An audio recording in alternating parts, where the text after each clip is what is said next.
These days, there are more options than just Dungeons and Dragons if you want to play 5th edition. Now there are many new systems that are based off of 5th edition D&D.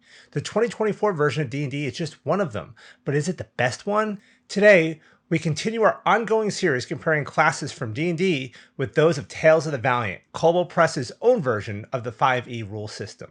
TOV, like 2024 D&D, is an evolution of the 2014 D&D 5e system. Both are backwards compatible with all the previous 5e material, but they've taken a different approach in their evolution of the game, much of which is around class design.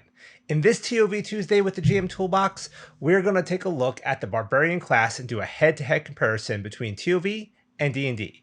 We will look at both the 2014 and 2024 versions of D&D and see how they compare to their TOV counterparts, looking at the abilities of each level. For the sake of time, we're not going to get into the subclass comparison this week. I think we'll cover subclasses in their own video in the future. So, let's get into it.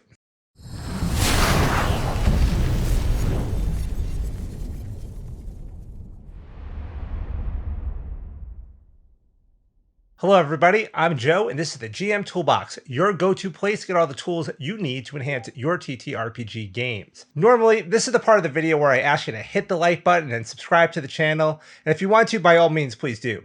But I think I may have found a new method to get you to do it. So, Hypnotoad, if you would. Alright, moving on. Welcome back to another TOV Tuesday with the GMToolbox.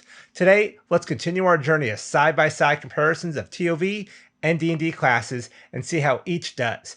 We have already covered the Ranger and the Fighter, and if you haven't seen those videos, please check them out. Today, let's look at the Barbarian. Now, I think Barbarian is probably the class that saw the least amount of changes out of all the classes, but there are some differences worth talking about.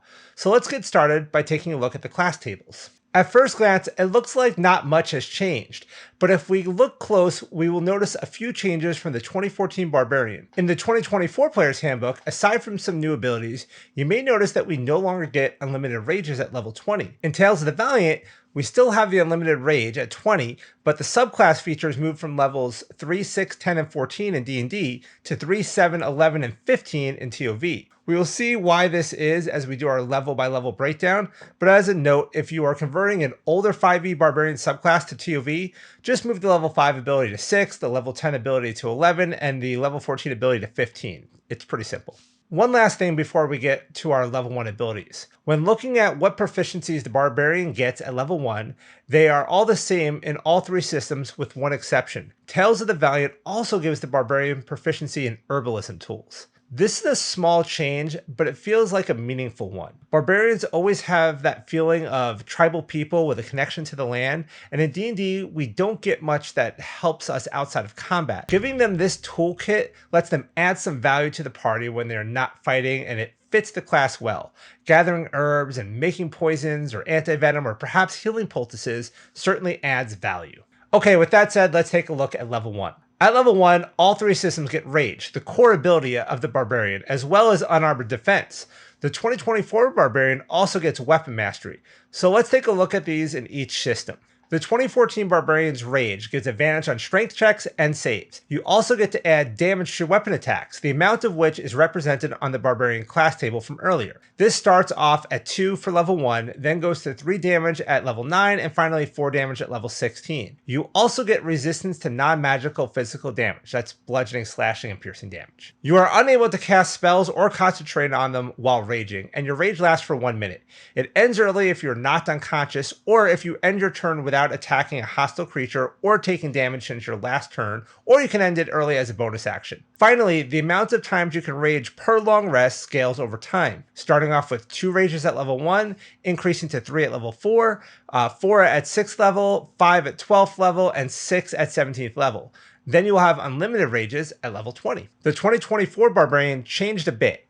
You still have advantage on strength checks and saves, and you still have the damage resistant to non-magical physical damage, and the amount of rage damage you add to your damage rolls remains unchanged. However, the number of rages you get has changed at level 20. You still only have 6. You don't get unlimited rages, and there is a reason for this. You don't need them, because now your rage lasts for 10 minutes. You no longer need to take a bonus action to end your rage either. It will end when your turn ends unless you do one of three things: either make an attack roll against an enemy, force an enemy to make a saving throw, or take a bonus action to extend your rage. Also, we'll see an ability that the Barbarian gets later on that actually lets them get some of their rages back once per day. Additionally, your rage will end early if you have the incapacitated condition. For the 2014 version and TOV, it's the unconscious condition. I think this change was for balance reasons, but it does make it easier for rage to end early. Now, overall, this change is pretty nice. You no longer have to take damage. An attack or forcing a save is enough, and if all else fails, you use your bonus action to extend it. And as I mentioned, you can actually do this for a max of 10 minutes. That's a long rage. I'm not sure I love this, however. 10 minutes is a long time, and you can easily keep it going into multiple combats if you're in a dungeon and if you wanted to. It feels like you will never run out of rages, so rage becomes less of a resource you have to manage. I do think a DM can balance this simply by spacing out the combats enough to force them to drop rage, however. Overall, this is a pretty nice improvement from 2014, but I think it might still suffer from a few issues. Now, in Tales of the Valiant, nothing has really changed from the 2014 version of Rage, with one exception. You now get +5 to damage at level 20. Aside from that, it's the same. Now, there are other factors in the class design that we'll have to consider down the line, which will improve on Rage, but looking purely at what we have at level 1, I'm going to give this one to the 2024 D&D version. I think what really did it for me was the extending the rage as a bonus action. I thought that was a nice adjustment. Now, the other ability we get is unarmored defense. In both the 2014 and 2024 versions of D&D, this states that while not wearing any armor, your AC equals 10 plus your dex mod plus your con mod. Generally speaking, most barbarians put their highest ability scores into strength and con, though more often leaning towards strength for the damage.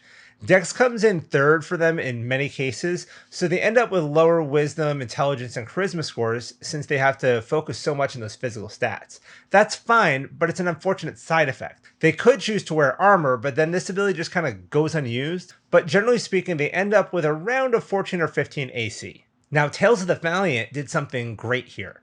Unarmored defense states that your AC equals 13 plus your constitution modifier. Dex does not factor in at all. So now you generally end up with at least a 15 AC, and if you want, you can have a lower Dex in favor of a better wisdom, intelligence, or charisma. I absolutely love this change, and TOV easily wins here for me. Last, we have Weapon Mastery for the 2024 Barbarian. We have gone over this in other videos, but as a reminder, this is a passive ability you get on weapons that give them just a little extra. A Barbarian chooses from two types of weapons they are proficient in to have mastery. For many Barbarians, they'll have a Great Axe, which would give them the Cleave Mastery. This lets them hit a second creature when they hit their primary target. Now, they do have to roll an attack against that second creature, and if they hit, they do the weapons damage, but they don't add their strength modifier to the damage unless it's negative. Other weapons will have different masteries, and they can swap which weapons they have mastery in during a long rest. Keep in mind that in Tales of the Valiant, you have weapon options, which allow you to do something more impactful in place of damage. For instance, a Great Axe has both the disarm and hamstring weapon options. With disarm, the Barbarian forces a strength or dex save, or else the target drops their weapon. Or with hamstring, when they hit the target, its speed is reduced by 10 feet for 1 minute. Overall, for level 1, it's a tough choice. For the 2024, the changes to Rage are nice, but I don't know if they're significant enough to warrant the win. I don't think the 10-minute thing makes that big of an impact, but the bonus action to extend Rage is nice. On the Tales of the Valiant side, the change to unarmored defense is huge and allows you to make a more versatile character thanks to not feeling that need to put too much into dex. I think that gives the edge to TOV here, but still, they're both pretty good. At level 2, all three systems get Danger Sense and Reckless Attack. Reckless Attack is a solid, well-built ability in 2014, and it has not changed in the 2024 version of D&D or in Tales of the Valiant. You get advantage on strength-based attacks on your turn, and attacks against you get advantage until the start of your next turn. Pretty simple, but a great ability. Danger Sense did see some changes. The original version was a little sloppy in my opinion. It granted advantage on dex saves against abilities you could see. I get it, but often there was a question of, can I use Danger Sense on this one? It needed to be clearer and just use defined game mechanics, and that's what both the 2024 version of D&D and TOV did. In the 2024 version, you now have advantage on dex saves unless you have the incapacitated condition. Pretty simple. All deck saves now have advantage unless you're incapacitated. I like it. Tales of the Valiant does the same. However, I think they tried to stay true to the original version. So they say that you have advantage on deck saves while you are not blinded, deafened, or incapacitated. So they added 2 more conditions to that restriction list over the 2024 version. So for that reason, I give this one to the 2024 version of the ability. At level 3, we get our Barbarian subclass in all 3 systems. As I said earlier, we're not going to get into the subclass features today. We'll save that for another video. But the 2024 version also gives us an ability called Primal Knowledge. This is an interesting ability. First, it grants you another skill proficiency from the list of skill proficiencies you would normally choose from at level 1. Second, when you make an ability check for acrobatics, intimidation, perception, stealth, or survival while raging, you can use your strength for that ability check instead of its normal ability score. This is pretty cool. I mean, you could always allow anyone to use any ability score with an ability check if there's a good reason, but this ability gives just a mechanical reason to do so, and I like it. Again, this I think is a good win for the 2024 version. At level 4, we get an ability score improvement in all 3 systems. This is where you can either add 2 to 1 ability score or 1 to 2 ability scores, or take a feat in D&D or a talent in TOV. However, TOV also lets you add 1 to any ability score when you take a talent. D&D general feats in 2024 will give you an ability score increase of 1 as well, but it'll be limited to certain ability scores. In 2014 D&D, some feats give you an ability score increase of 1 and some don't. It just kind of depends. For today, let's assume our Barbarian is using a Great Axe and we want to take a feat or talent. In the 2014 D&D Player's Handbook, we could go with Great Weapon Mastery as it's a popular choice for a character like this. This feat really does 2 things. First, when you score a critical hit with a melee weapon or reduce a creature to 0 hit points with a crit, you can make 1 melee weapon attack as a bonus action. Now, I'm not sure why they specify or reduce a creature to 0 hit points with 1. The first condition of scoring a critical hit already covers that. Second, before you make an attack with a heavy weapon that you are proficient with, you can choose to take a -5 to the attack roll, and if it hits, you add +10 damage to the attack's damage roll. The first part of this feat is great. I really like it. The second part is also good, especially at lower levels, but it may be too good. +10 to damage is a lot at level 4, and that -5, though it seems like a lot, if you have advantage, say, from reckless attack, it's not so bad. This feat suffered from being a little overpowered for that reason. Then at higher levels, it gets less good because that +10 doesn't feel like as significant. Like the sharpshooter feat we talked about in the ranger video, this one could use some adjustment and scaling using our proficiency bonus as a basis. This is something many, including myself, homebrewed into our games. In the 2024 Player's Handbook, this feat changed. Now you get an increase to your strength score of 1 to a max of 20. You still get the bonus action attack on a crit, but now they call this ability Hue. Next, instead of the -5 +10, you instead deal extra damage equal to your proficiency bonus. They have taken away the option to take a negative to the attack roll in favor of large damage, and instead just grant a flat damage equal to your proficiency bonus on all attacks. Now this isn't bad, but it's maybe a bigger nerf than I would have liked to have seen, but since you get the damage to all attacks and not just ones that you choose to use it on, it's pretty good. In Tales of the Valiant, as I mentioned earlier, you can add +1 to any ability score you want when you take a talent. Then we have a talent called Heavy Weapon Mastery. This one specifies it works with heavy weapons that you wield with 2 hands. It also lets you make a bonus action attack whenever you score a critical hit. They did drop that language about reducing the target to 0 with a crit, which seemed unnecessary. Also, they give you an option between 2 abilities here. Both require a bonus action, so you have to make a choice. On your turn, as a bonus action, you can either have your next melee attack with a heavy weapon ignore resistance to your weapon's damage, or you can take a -5 to attack and deal extra damage equal to half your strength score. I love the first part of this with the ignoring resistance. I actually have a barbarian in a campaign that got into some fights recently, and the monsters were actually resistant to my non-magical physical damage, so I wasn't doing that much to them. This would have allowed me to do more damage every round, and I just really like this. The second part, I think, still suffers from some scaling, but chances are with time that damage will get up to at least 10, if not 12 by end game, which is double your proficiency bonus, so it does kind of line up with my homebrew way of doing it. However, it is a flat -5 to attack, and it's going to be around 8 or 9 damage at those lower levels, which is still a lot. However, this is balanced by the fact that it's a bonus action. So overall, I'm pretty happy with these changes. I think I give Tales of the Valiant the win on this one over the D&D feat, but both are pretty good. At level 5 in all three systems, we get fast movement and extra attack. In TOV, extra attack is now known as multi-attack. So now we can make 2 attacks as part of our attack action. In both the 2014 and 2024 versions of D&D, fast movement adds 10 to your movement speed. In Tales of the Valiant, fast movement adds 10 to your movement speed as well, but it also allows you to immediately move up to half your speed as part of your initiative roll. I love this little change because how often does the Barbarian just want to charge into battle right away, but the GM tells them to wait and roll initiative and then we'll see what happens. At least now they get a good position, likely on the front lines to protect the party. So I love this change. Definitely a win here for TOV. At level 6, both versions of D&D get subclass features, but TOV gets Feral Instinct. However, at level 7, TOV takes its subclass features and both versions of D&D get Feral Instinct. The 2024 version also gets Instinctive Pounce. Now, as much as I like subclass abilities, I think in this case, Feral Instinct is super useful and I'm happy to see it at level 6 in Tales of the Valiant. What Feral Instinct does is gives us advantage on initiative rolls, which is awesome. Additionally, in the 2014 version of D&D and in TOV, if you are surprised at the beginning of combat, as long as you enter a rage first, you can act normally on your turn. You don't miss out on the first round of combat. In the 2024 version of D&D, you don't get this ability. The reason for that is they changed how surprise works, and in my opinion, it's not a good change. Now, when you're surprised, you roll initiative with disadvantage. This means that if you surprise a group of enemies and ambush them, you roll initiative before making any attacks. They all roll with disadvantage, but there's a chance they'll still act before you in combat. This is one of those 2024 D&D rules I just really don't like. Instinctive Pounce for the 2024 Barbarian lets you move up to half your movement speed as part of the bonus action you use when you enter a rage.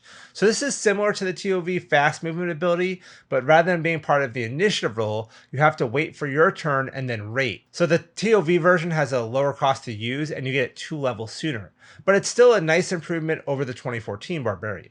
At level 8, we get another ability score improvement or a feat or a talent on the TOV side. At level 9, 2014 D&D and Tales of the Valiant both get Brutal Critical, while 2024 D&D replaced Brutal Critical with Brutal Strike. The 2014 Brutal Critical lets you roll an extra weapon damage die when you score a critical hit. For example, if your weapon does 1d12 and you crit, you would roll your 2d12 as normal for a crit, but then you would add a third d12 for a total of 3d12. It's a good ability. Tales of the Valiant has kept this ability, but also increased the critical strike range to a roll of 19 or 20 on the d20 attack roll. In both systems, that damage also increases to an additional die at levels 13 and 17. 2024 D&D's Brutal Strike ability has kept the spirit of more damage, but changed it up to something new. Now when you use your reckless attack, you can forego the advantage on one of your attack rolls and the target takes an extra 1d10 damage from the weapon. Then there are 2 Brutal Strike effects you can choose from on top of that. There is Forceful Blow, which pushes the target 15 feet straight away from you and then lets you move up to half your speed straight toward the target without provoking opportunity attacks. So this is great if you want to get a target away from a party member for some reason to help them out, or if you want to get away from a secondary enemy. The other option is Hamstring Blow, which is similar to TOV's hamstring weapon option. It reduced the target's speed, in this case, by 15 feet. I like Brutal Strike. I don't have to wait for a crit to use it.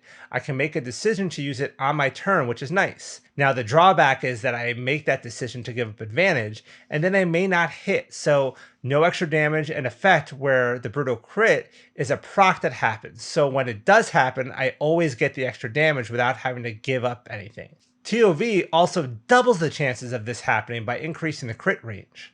Regardless, these are good abilities in all 3 systems. TOV's is obviously an improvement over 2014's, but 2024 D&D I think did a great job on this new ability. TOV though I think does a good job with its weapon options of giving you abilities like these effects that the 2024 version gave with Brutal Strike, but that Forceful Blow ability is pretty cool. In the end, both abilities are great, and I'm not really sure I have a favorite. At level 10, both versions of D&D get a subclass ability, but this is where TOV gets a heroic boon. If you don't already know, Every class in Tales of the Valiant gets a heroic boon at level 10. This is a more powerful ability that generally increases the power of a class's core ability, in this case Rage. You also get choices here. In the player's guide, we see 2 heroic boon choices for each class, and that's by design. We will actually end up seeing more choices in the future as Kobold Press releases new books for Tales of the Valiant. But as of today, for the Barbarian, with the 2 abilities we do have to choose from, they're Instant Rage or Stubborn Rage.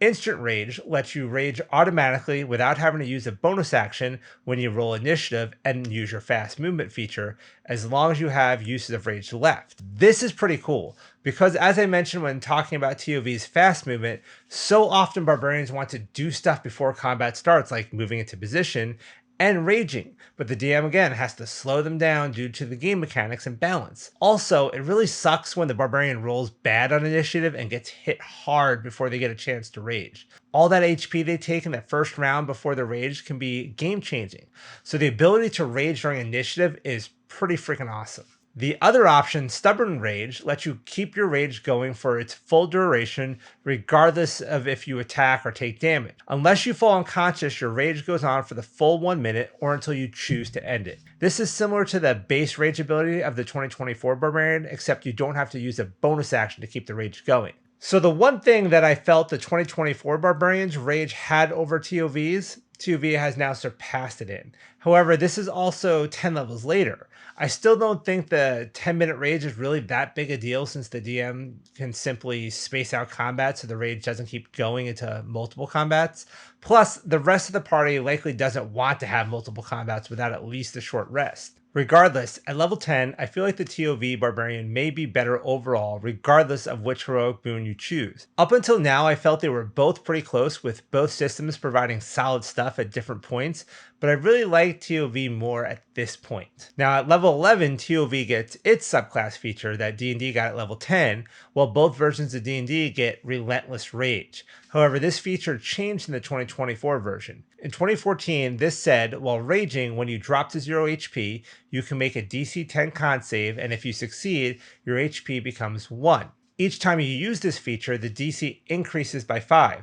Once you take a long rest, the DC resets to 10 again. In the 2024 version, it is similar, except on a successful save, your hit points become a number equal to twice your barbarian level. So at level 11, your HP would become 22. That's pretty awesome. For a raging barbarian, 22 HP could mean another 2 to 3 rounds of combat, so I absolutely love this change. Tales of the Valiant is going to get its own version of Relentless Rage down the line, and it's pretty great, so stick around for that. At level 12, we get an ability score improvement or a feat or a talent on the TOV side, again, in all 3 systems. At level 13, we see improvements to our Brutal Critical in 2014 D&D and Tales of the Valiant, and an improvement to Brutal Strike in 2024 D&D. For Brutal Critical, you just add an extra weapon die to the critical hits. For Brutal Strike, you get 2 new effects to choose from when you use your Brutal Strike. You'll get Staggering Blow and Sundering Blow. Staggering Blow gives your target disadvantage on the next saving throw it makes, and it can't make opportunity attacks until the start of your next turn. Sundering Blow grants a +5 bonus to the next attack roll made against the target by another creature. Both of these are great. Taking away opportunity attacks for a round can be a lifesaver for an ally, and giving disadvantage to the target on saves can really help the group out. Then that +5 to an attack roll by an ally can be clutch. I think what I like about both of these is that they're more about helping the party out. Barbarians don't always get to do something like this, and I think these abilities feel great. I do love TOV's weapon options, but these abilities are not in place of damage. They're in addition to damage. I really do like Brutal Strike a lot, even if it is an ability I have to choose to use rather than a proc like Brutal Critical. Level 14 sees D&D get its final subclass feature. Tales of the Valiant, however, now gets its version of Relentless Rage, and I really like the design here. It makes sense that it comes at a higher level because I think it's a stronger ability. With this ability, when you drop to 0 hit points while raging, you make a DC 10 con save just like the D&D version. However, on success, you remain at 0 HP, but you don't drop unconscious. You just keep fighting through the pain.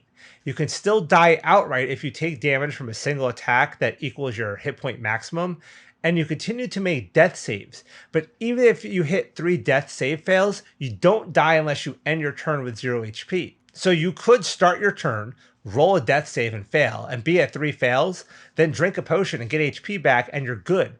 This is pretty cool. Now keep in mind that just like the D&D version, the DC increases by 5 with each use, and you will be making these con saves each round. So it gets harder and harder, but it gives your party time to heal you or time to heal yourself. You can even get stabilized so you don't make death saves. There's a lot of possibilities with this ability that I really like.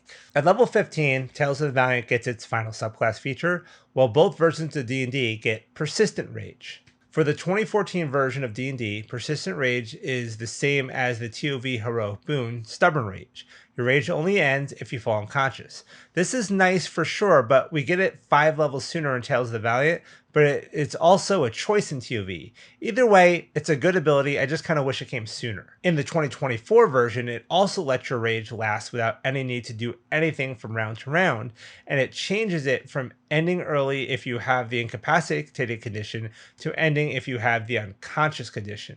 Now remember, in the 2014 version and in Tales of the Valiant, it was always the unconscious condition, but as I mentioned back at level 1, I think this was done for balance. But Persistent Rage also gives you the ability to regain all expended uses of rage when you roll initiative once per long rest. This sounds great on the surface, but I don't like it. It basically makes it so you have unlimited rages at level 15, which is far too early for that. So now at this point, you're going to get about 10 uses of rage a day. You'll never use that many. Now, if you're thinking that it will reset your rages on your first combat of the day, so you're really only getting back 1, that's not the case. The ability states, when you roll initiative, you can regain all expended uses of rage. After you regain uses of rage in this way, you can't do so again until you finish a long rest. So this is an ability you choose to use. In most cases, you won't use it until you're on your final rage or 2. It may be smart to use it when you only have 2 left, since there's always a chance of dropping unconscious in combat and losing your current rage, then having to rage again, so you need to use this ability during initiative. But either way, that's a lot of rages, and I think it's a bit broken.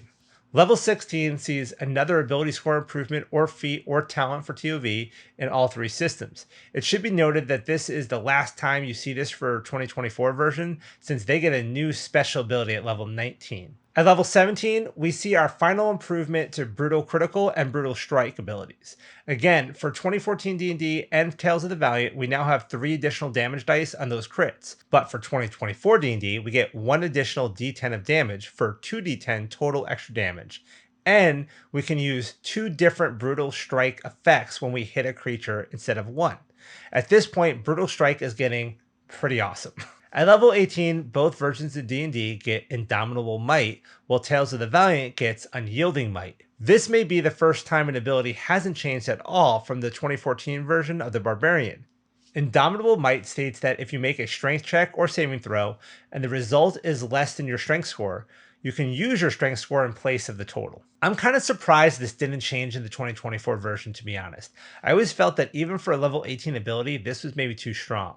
Most barbarians probably have a strength score of 20 by now, so that means that a 20 is the lowest result you can have on a save or check that uses strength. Now keep in mind that it does state that if the total of your check is less than your score, not the roll.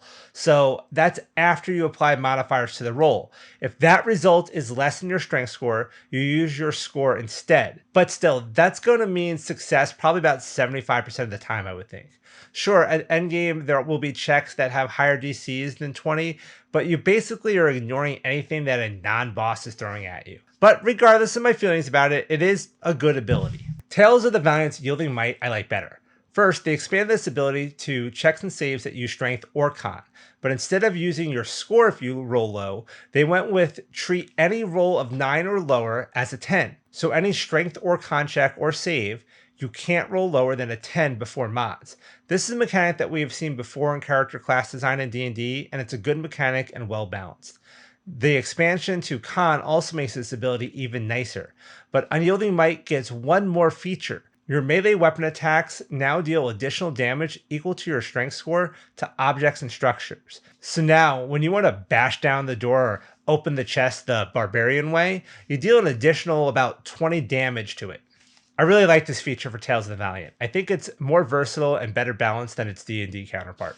At level 19, 2014 D&D and Tales of the Valiant get their final ability score improvement or feat or talent. But here's where 2024 D&D gets what they call an epic boon. Epic boons are something all the 2024 classes get at level 19, and they are a special kind of feat that are extra powerful. In our previous head-to-head videos for the Ranger and Fighter, we looked at the boon of irresistible offense and the boon of combat prowess, which are both great options for a barbarian. But in the spirit of seeing more new stuff, I think a fun one for a barbarian is the boon of fortitude. This once again gives one ability score an increase of 1 to a max of 30, and then it increases your hit point maximum by 40. Additionally, whenever you regain hit points, you can regain additional HP equal to your Constitution modifier. However, that additional HP gain from healing is only once per turn. So if you get healed from multiple sources on a turn, you'll only get that bonus once. It's a pretty cool boon, and for a barbarian who is the one soaking damage for the party, it's really nice. I like epic boons as a mechanic in 2024 D&D, but often I find that Tales of the Valiant has similar abilities anyways.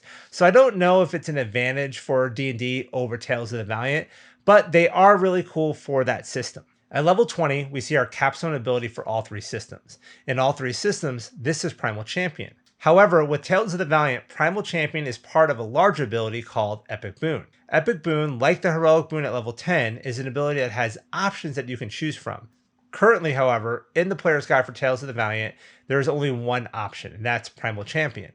But like heroic boons, we should see more options for epic boons in future books. So that is exciting to have the potential of new capstone abilities. I should also note here that TOV's epic boons are not the same as the 2024 D&D's epic boon feats. They're completely different.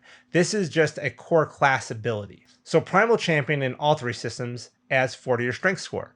In TOV and 2014 D&D, this can bring you to a max strength score of 24, while in the 2024 D&D, it can bring your max strength score to 25. They did this because if you took a bump to your strength score at level 19 with your epic boon, you'd already be at 21. So I guess technically speaking, Primal Champion is a little better than the 2024 version for this reason. However, since TOV will eventually give us new options for our level 20 ability with new epic boons, I think the TOV one is more exciting. Also, 24 versus 25 doesn't give you a bump to your modifier, though it does make that Indomitable Might a little better. So overall, looking at the classes, the Barbarian probably changed the least from 2014 to the two new systems. However, both new systems are definitely an improvement. As to which of the new systems is better, honestly, it's a tough choice. I think for the most part, I like Tales of the Valiant version better. However, I really like the Brutal Strike ability. I think it's super cool. I could have homebrewed into Tales of the Valiant, but I'm not sure that would work well with the class design. I think in the end, both Barbarians are pretty solid, and I'd be happy playing either. Now, I do think as a GM, I like the Tales of the Valiant one better. I think it's a better balanced design, and the 2024 D&D version suffers from some broken and overpowered abilities. So that wraps up our head-to-head of the Barbarian with Dungeons & Dragons and Tales of the Valiant. What do you think of these classes? Which one do you like better? I think of all the classes, this may be the toughest choice, as both the 2024 Barbarian and the Tales of the Valiant are great in their own ways. Let me know your thoughts in the comments. Well, that's it for today, folks. Thank you for coming on this journey with me, and I'll see you next time.